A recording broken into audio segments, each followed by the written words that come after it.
Why do we call, for example, the alphabet characters? Because A is always A. B is B at 2 a.m. in the morning. C is still C, whether it's in Africa, Asia, or in the Bronx. It doesn't change. That's why we call them characters. Why do we call statues characters? Because, like Victoria, no matter what happens around them, they never change. Why do we call principles characters? Because principles are laws. They never change. You can never disagree with a principle. You can ignore it, you can hate it, but you can never disagree with it. For example, gravity is a principle. You could fast and pray and speak in tongues, but if you jump off a building, you're going to die. Why? You are violating a principle. Character is that way. That's why a person with character does not live on what's popular. They live on what is principle. Character, therefore, is simply that which is unchanging. Write it down. My question is, how often do you change? Who are you? Are you the same person all the time? Are you consistent? Are you predictable? Leaders must have character. Why? People will not follow you if they don't trust you. So character attracts loyalty. When you are one, people will eventually trust you. That means your word is always good. You say what you said, you do what you said, and then you act what you said. I want to give a few more definitions of character for you to understand how serious it is. First of all, character is a commitment to a set of values without compromise. What are values? Values are things you value. That's all. Not complicated. Secondly, character is the dedication to a set of standards without wavering. What are your standards that you've set for your life? My standards produce my character. I will never violate my standards. You got to say that every day. I do not tell lies. That's a standard. There's no excuse in life for breaking your standards. Thirdly, character is self-imposed discipline for the sake of moral convictions. A person of character locks themselves up in the prison of their own convictions and they throw away the key. You know, I think about it. Character is really what I call a constant effort to integrate your words, your deeds, and your actions as one. The word integrate means to become one. So character is when your words, your deeds, and your actions are one.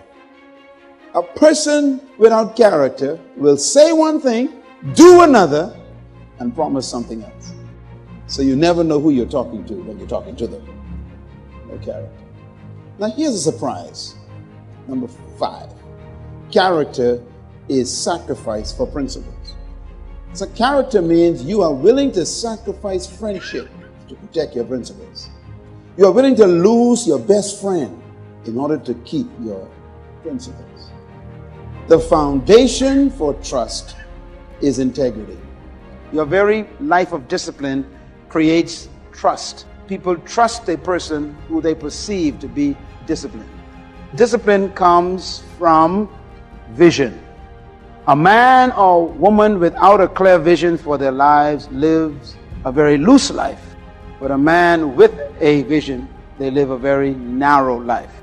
The disciplined people live very narrowly.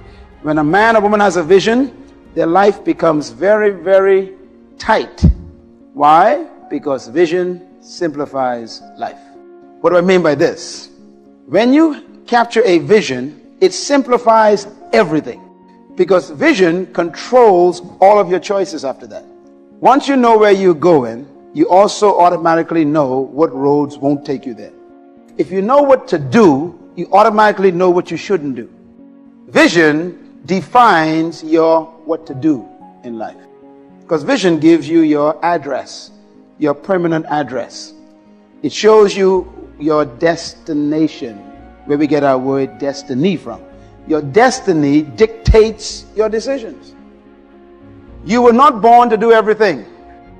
We somehow have this attitude that we have a lot of things to do in life. I disagree. I used to think so myself. You don't have a lot to do in life. When you study people who have been successful in their lives, there's a term that is normally associated with them. Here's the term. This one thing I do. See, you got to get to the point where you're only living for one thing, and life becomes simple. People who discovered vision, they live longer. They live healthier. There's no stress. Stress comes from not knowing what to do. Let me ask you a question. Are the things you've done for the past 11 months in this year, were they necessary? Don't answer it, just think about it. You might be shocked at your answer. Everything that you do is supposed to be motivated by your vision. Vision is supposed to be the source of your human motivation. It simplifies your life. Do you know why most people are actually poor? I know why they're poor. Poverty, like we learned last night, it's not a problem. It's a result. Most people are poor because no one knows who they are. Vision helps you identify yourself. If you want to be successful, write this down. Do not seek success. Seek to become a person of value. In other words, write it this way. Make yourself valuable and they'll pay for you. That is what we do with gold, silver. How about gasoline, water? Our society has made these things what? Valuable. So we do what? We pay a lot of money for them because we made them valuable. Well, make yourself just like gold. In other words, develop a gift in your life that has become so valuable to everybody else that they will pay you to perform it. Les Brown and I were chatting one day, and we became good friends over the past 10 years or so. And one day we were chatting, somewhere we were doing a conference together, and I was telling him about this invitation I got to go and speak to this company. And I said, how much should I request as a fee from this company? And he said, how much do you think you are worth to that company? I said, I don't know. I was just starting in that particular area of the business of public speaking. And I said, no, maybe $4,000 or $5,000. He said, that's all you think you're worth? I said, they only want me to speak for an hour and a half. He said, that's what you think you're worth? I said, how much do you charge them for an hour and a half? He said, $25,000 starting price. He said, if you charge them less than that, I'm ashamed of you. He said, you're better than me. And he was serious about it. So I filled out a contract and put $25,000. The check was in the mail the next day. Make yourself a person of value. Don't seek success. Become so good in an area that they can't ignore you. Here are some things that vision will do when you discover it. 1, vision will choose your future. 2, vision will choose your friends. 3, vision will choose your library. 4, vision will choose your use of time. 5, vision will choose your use of energy. 6, vision will choose your movies that you waste your money on. 7, vision will choose your priorities in life. 8, vision will even choose your hobbies. Even the games you play should be related to your vision.